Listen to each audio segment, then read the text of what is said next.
everyone. In this video, we will cover our next part of subject-verb agreement. In the last part, we have discussed the rules with examples. Now, let's begin this video. First example we have the secretary and treasurer is here. तो यहाँ पे ये जो is है ये हमने क्यों use किया, क्योंकि जो सेक्रेटरी और ट्रेजरर है यहाँ पे एक ही बंदा रेफ़र किया जा रहा है, एक ही इंसान है जो कि ट्रेजरर भी है और सेक्रेटरी भी है, उसके बारे में बताया जा रहा है कि वो यहाँ पर आ गया है। तो इसलिए हमने यहाँ पे इसके साथ इज़ यूज़ किया है। अगर एक ही बॉडी पे सेम काम हो रहा हो, एक बंदा यही ट्रेजरर भी है और यही सेक्रेटरी भी है, तो हमने इज़ लगाना है। लेकिन अगर यहाँ पर होता the secretary and the treasurer, तो यहाँ एंड के साथ दे पहले नाउन के साथ भी दा आ जाता और दूसरे नाउन के साथ भी दा आ जाता, तो हमने यहाँ पर प्लूरल वर्ब यूज़ करना है। नेक्स्ट यहाँ पे इसके कुछ सिंपल से रूल्स बताए हुए हैं कि अगर नाउन 1 एंड नाउन 2 एक ही आइडिया रेफ़र कर रहे हो तो हमने सिंगुलर वर्ब यूज़ करना है, और अगर नाउन 1 एंड नाउन 2 जो हैं दो डिफरेंट आइडियाज़ हमें बता रहे हो तो हमने प्लूरल वर्ब यूज़ करना है। जिस तरह हमने लास्ट एग्जांपल में पीछे पढ़ा था 2 and 2 मेक 4, तो यहाँ पे मेक आया, मेक्स नहीं आया। मेक्स इसलिए नहीं आया क्योंकि 2 और 2 जो है हमने कहा था कि दो डिफरेंट पेंसिल्स को भी कह सकते हैं, दो डिफरेंट रबर्स को भी आपस में कह सकते हैं कि दोनों मिल के ज़्यादा बना रहे हैं, 4 बना रहे हैं, ठीक है। तो यहाँ पे इसलिए हमने प्लूरल वर्ब यूज़ किया। नेक्स्ट है कि अगर नाउन 1 एंड नाउन 2 में एंड के साथ कनेक्शन हो और नाउन 1 जो है सिर्फ उसके साथ दा यूज़ किया हुआ, तो हमने यहाँ पे सिंगुलर वर्ब यूज़ करना है। जिस तरह ये यहाँ पे फर्स्ट एग्जांपल में था the secretary and treasurer is here, तो यहाँ पे अगर होता है the secretary and the treasurer is, फिर आना था आर हियर। अगर the secretary and the treasurer होता तो इसका मतलब है कि दो डिफरेंट लोगों की बात की जा रही है यहाँ पे। लेकिन अगर यहाँ पे सिर्फ एक ही फर्स्ट नाउन के साथ सिर्फ लगा हुआ है द, तो फिर इसका मतलब है एक ही बंदे की बात हो रही है। तो अगर सिर्फ एक के साथ हो तो सिंगुलर वर्ब यूज़ होगा, और अगर दोनों नाउन्स के साथ द को हम यूज़ कर लें तो फिर प्लूरल वर्ब यूज़ होगा। अब नेक्स्ट यहाँ पर है my friend and her mother are coming. अब यहाँ पर सिंपल बात हो रही है कि मेरा दोस्त और उसकी माँ, हर मदर, तो मतलब ये एक अलग पर्सन है, एक अलग पर्सन है, दोनों डिफरेंट हैं, और ये क्या हमें दो डिफरेंट आइडियाज़ दे रहे हैं, एंड के साथ कनेक्ट है, तो इसलिए यहाँ पर हमने प्लूरल वर्ब यूज़ किया। नेक्स्ट हमारे पास एग्जांपल है petrol as well as gold has fallen in price. तो यहाँ पर petrol and as well as gold आ गया, तो लेकिन हमने यहाँ यूज़ क्या कर रहे हैं, सिंगुलर वर्ब यूज़ कर रहे हैं। वो किस लिए कर रहे हैं, क्योंकि इनका कनेक्शन एज वेल एज के साथ हुआ हुआ है। जहाँ एज वेल एज जहाँ आ जाएगा वहाँ हमने जो इससे पहले नाउन यूज़ हो रहा है उसको देखते हुए वर्ब आगे चूज़ करना है। तो यहाँ पर पेट्रोल आया तो पेट्रोल सिंगुलर है, तो यहाँ पर हमने हैज़ सिंगुलर वर्ब यूज़ किया। इसी तरह अगर एज वेल एज के अलावा अगर विद आ जाए तो विद में भी हमने यही करना होता है, जो इससे पहले नाउन यूज़ हो रहा था उसको देखते हुए आगे वर्ब को चूज़ करना है। तो यहाँ पे द बुक विद इट्स की वाज परचेज्ड, तो द बुक है तो बुक सिंगुलर है, इसको देखते हुए हमने यहाँ पे सिंगुलर वर्ब यूज़ किया। लेकिन अगर यहाँ पे एज वेल एज की जगह एंड आ जाता, तो अब देखें petrol and gold have fallen in price, तो यहाँ पे हमने इसको देखते हुए हैव यूज़ किया।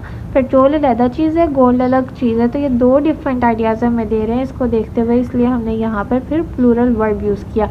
इसी तरह अगर यहाँ पे द बुक एंड इट्स की वर परचेज्ड, ऑलराइट, तो ये भी अगर विद की बजाय यहाँ पे एंड आ जाता तो हमने फिर इसको देखते हुए एंड की वजह से यहाँ पर द बुक एंड इट्स की, ये दोनों फिर अलग अलग चीज़ें हैं, बुक और उसकी की दोनों चीज़ें उसने ख़रीदी, तो यहाँ पे फिर वर्ड आना था। नेक्स्ट है कुछ इस तरह के वर्ड्स हैं जो कि हमें दिखने में प्लूरल लगते हैं लेकिन होते सिंगुलर हैं, जैसे कि ब्रेकिंग न्यूज़। अक्सर हमने देखा है न्यूज़ में आगे तो लास्ट पे एस आ रहा होता है, लेकिन ये है सिंगुलर। इसी तरह मैथमेटिक्स, इसमें एस आ रहा है लेकिन हम इसे एज अ सिंगल सब्जेक्ट ही ट्रीट करते हैं। तो जैसे हम कह रहे हैं ना biology is a dry subject, तो इसी तरह हम mathematics is a dry subject आ रहा है, इसके आगे लास्ट पे एस है, लेकिन हमने इसे एक सिंगुलर वर्ड के तौर पे लेना होता है। Mathematics is a dry subject for many.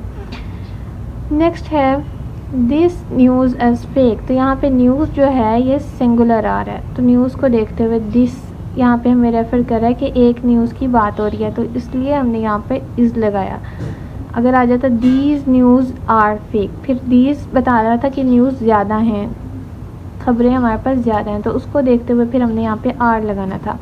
Next है politics is his area of interest, तो यहाँ पे पॉलिटिक्स है, ये भी सिंगुलर वर्ड है तो इसलिए हमने यहाँ पर भी इज़ लगाया। ठीक है, कुछ वर्ड्स ऐसे हैं कि अगर हम इन्हें सिंगुलर भी यूज़ कर सकते हैं तो भी ठीक होते हैं और प्लूरल भी यूज़ करें तो भी ठीक होते हैं। जैसे पेन्स है, मीन्स है, यहाँ पे सेंटेंस अगर देखें great pains have been taken, तो यहाँ पे प्लूरल इसको यूज़ किया गया प्लूरल सेंस में, तो ये भी ठीक है। नेक्स्ट है much pains has been taken, तो यहाँ सिंगुलर सेंस में यूज़ किया गया तो ये भी ठीक है। नेक्स्ट है हमारे पास the jury has reached a verdict, अब इसको हमने किस तरह यूज़ करना है, यहाँ पे इसको सेंटेंस के मुताबिक देखते हुए यूज़ करना है। कुछ वर्ड्स ऐसे हैं द जूरी, अब जूरी बेसिकली होता है कलेक्शन ऑफ पीपल, तो यहाँ पे कहा गया है कि the jury has reached the verdict, कि वो एक फ़ैसले पर पहुँच गई है। यहाँ पे उनका जो एक यूनिटी शो की जा रही है कि ये जो सारे लोग हैं ये सारे मिलके एक फ़ैसले पर पहुँचे हैं, तो यहाँ पर इसलिए यूनिटी शो हो रही है तो इसलिए हमने इसे एज ए सिंगुलर यूज़ करना है। ठीक है, एज जबकि इसके नीचे सेंटेंस में हमने इसे किस तरह से यूज़ किया है, the jury often have different reactions to the evidence they hear, तो यहाँ पे बात की जा रही है उनकी सेग्रीगेशन की। पहले हमने उनकी यूनिटी में किस तरह वो सारों का एक ही फ़ैसला था, उसमें हमने यूनिटी में सिंगुलर के तौर पे इसे डील किया था, लेकिन यहाँ पे नीचे बात की जा रही है कि उनके डिफरेंट रिएक्शंस होते हैं, हर एक का मुख्तलिफ रिएक्शन है, तो जो भी वो एविडेंस, जो भी वो सबूत सुनते हैं, तो यहाँ पे दे हमें बता रहा है कि वो डिफरेंट है, यहाँ पर सेग्रीगेशन हो रही है, तो इसको देखते हुए हमने यहाँ पर जो वर्ब यूज़ करना है वो भी प्लूरल यूज़ करना है। नेक्स्ट है cast in this drama is very talented, तो अब ये कास्ट एक ऐसा वर्ड है जिसके अंदर डिफरेंट लोग आए हुए हैं तो वो मिलके कास्ट बनती है। ठीक है, किसी भी ड्रामे के अंदर जो उसकी कास्ट होती है उसमें डिफरेंट लोग शामिल होते हैं, तो ये कास्ट जो है इस इन दिस ड्रामा इज़, यहाँ पे ये यूनिटी में डील हो रही है। ठीक है, सारी कास्ट उसकी बात की जा रही है, एक यूनिटी है उसके अंदर, तो यूनिटी में जब कोई चीज़ आ जाए तो वो सिंगुलर में हम ट्रीट करते हैं, उसके साथ वर्ब लगाएंगे। नेक्स्ट है वही वाला, इसी सेंटेंस को दोबारा समझाया हुआ है, the jury have not reached the verdict, अगर यहाँ पे बात होती कि वो किसी फ़ैसले पर नहीं पहुँचे, उनकी कोई यूनिटी नहीं यहाँ पे शो हो रही, तो यहाँ पे फिर हम हैव लगाएंगे, लेकिन ऊपर हमने देखा उनकी यूनिटी थी, वो सारे एक ही बात में मुत्तफिक थे तो इसलिए हमने हैज़ लगाया, लेकिन यहाँ पर उन सब के अपने अपने पॉइंट ऑफ व्यू है कि वो किसी फ़ैसले पर नहीं पहुँच सके, तो इसलिए हमने यहाँ पर इसके साथ हैव लगाया। All about for today. Don't forget to hit the subscribe button.